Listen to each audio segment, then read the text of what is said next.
ahora quiero dar la bienvenida aquí en el estudio en Guayaquil a Jorge Rodríguez, concejal de la ciudad. Gracias por acompañarnos, muy buenos días. Hola Liz, encantado, buen día. Estaba pensando si decir concejal, Jorge.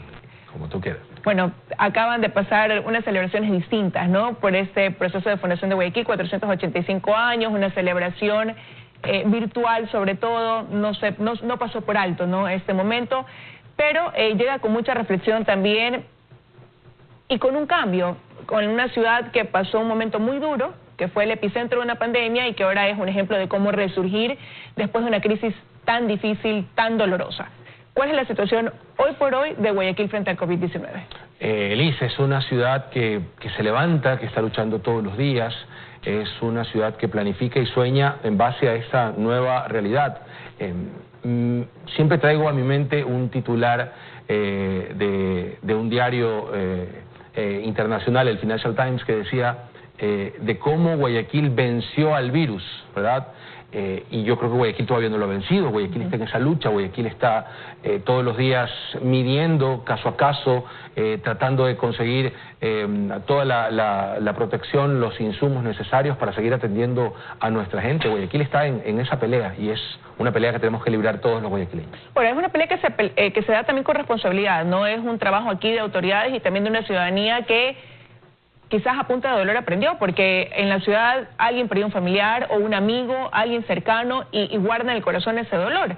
Pero ante todo eso, pues también se implementó un plan, se sectorizó a la ciudad, 17 partes se dividió Guayaquil en base a lo que decían las encuestas donde podían ser los sectores de mayor contagio. ¿Cómo ha funcionado ese plan?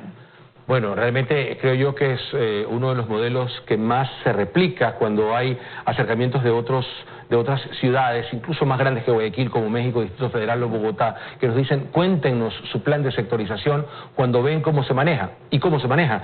Son 50 profesionales de la salud que van a los sectores, peinan un radio de 60, 80 cuadras, van, tocan la puerta, identifican las casas donde hay pacientes sospechosos, les hacen pruebas rápidas.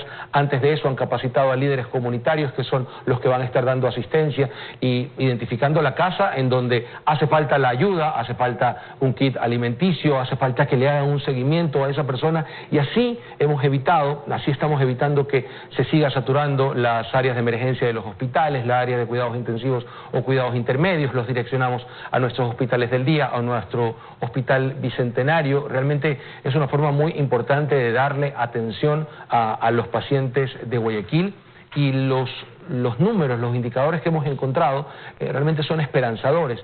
En Casitas del Guasmo, en la Letamendi, en el sector de la García Moreno, donde hemos atendido ya, también en Voluntad de Dios, en Monte Sinaí, el porcentaje de contagios por cada 1000 habitantes es de menos del 1%, y estos son cifras tomadas in situ, en el campo, ¿verdad? Y yo creo que es muy importante que Guayaquil mantenga esos números después de haber reducido drásticamente dos indicadores. Uno, la velocidad de contagio, y dos, la tasa de mortalidad. Efectivamente, esos índices han disminuido y eso lleva a que Guayaquil hoy pueda contribuir con otras ciudades del país, enviando médicos como lo hizo a Quito, insumos médicos también, el recibir en los hospitales de acá de la ciudad a pacientes de otras provincias del Ecuador, pero y ahí precisamente acaban de decir en base a qué ustedes, qué datos manejan, pero en este sentido, ¿han recibido la data por parte del Ministerio de Salud de saber cuántos son los pacientes que hay de otras provincias, cuál es la capacidad en la red de hospitales públicos de acá de la ciudad de Guayaquil, la disponibilidad que hay de camas o la ocupación que hay? Y este es un llamado que hizo nuestra alcaldesa hace una semana al Ministro de Salud, a decir,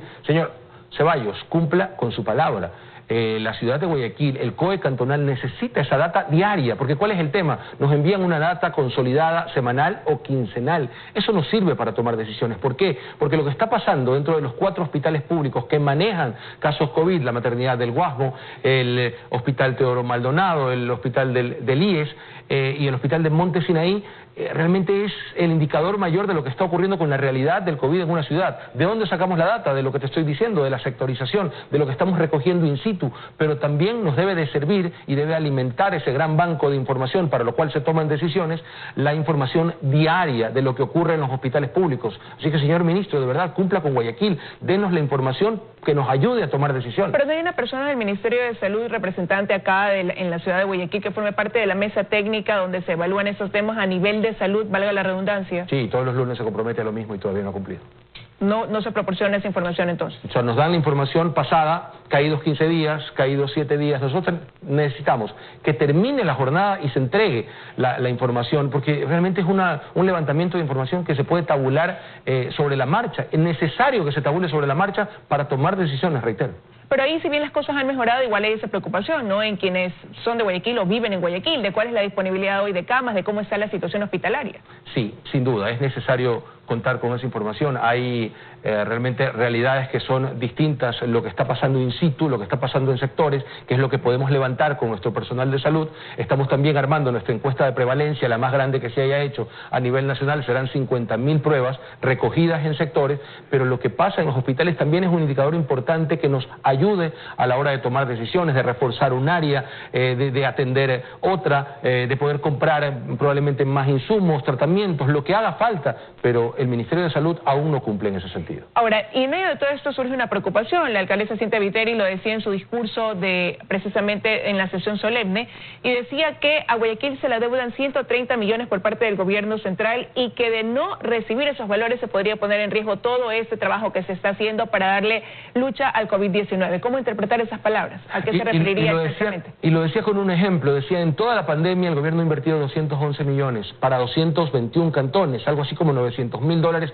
por cada cantón. Solo Guayaquil, un cantón, ha invertido más de 30 en levantar toda una infraestructura de salud que nos permite hoy tener más de 50 puntos de atención entre clínicas móviles, hospitales del día, centros de cuidados intermedios, carpas fronterizas. Y todo eso no se hace por obra y gracia del Espíritu Santo, se hace con gestión, se hace con credibilidad, pero también se hace con recursos, Liz, y recursos que no son del Ministerio de Finanzas, recursos que son de la ciudad, recursos que son de la gente y que deben estar al servicio de la gente. Bueno, eso llevó a volcar el presupuesto municipal a la atención de esta emergencia sanitaria. Todo, por supuesto. Pero ¿qué es lo que se podría poner en riesgo en caso de que ese dinero no llegue? Porque ella ya decía, eso podría repercutir directamente en esta lucha contra el COVID.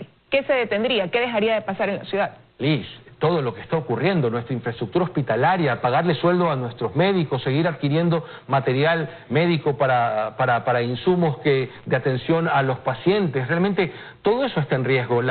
Desde nuestros kits de esperanza con los que llegamos todos los días a diferentes sectores, todo eso está en riesgo. Realmente es muy grave que el Ministerio de Finanzas, que el señor Richard Martínez no se dé cuenta la gravedad de la situación, y así como a Guayaquil le adeudan 130 millones de dólares, que puede ser más que el presupuesto de muchos GATS a nivel nacional, hay otros cantones pequeños, hay otras provincias a las que también están llamando con esta misma situación. Esto no es de obras que se van a detener, esto no es de una planificación que se va a direccionar hacia otra parte, es atención, es escoger entre la vida y la muerte. Un incumplimiento del Ministerio de Finanzas puede costarle vidas a Guayaquil. Pero bueno, también ha sido público y yo creo que reconocido la falta de dinero que hay, la falta de recursos con las que cuenta el gobierno central en este momento. Eso podría llevar a dilatar aún más el que Guayaquil reciba entonces este dinero.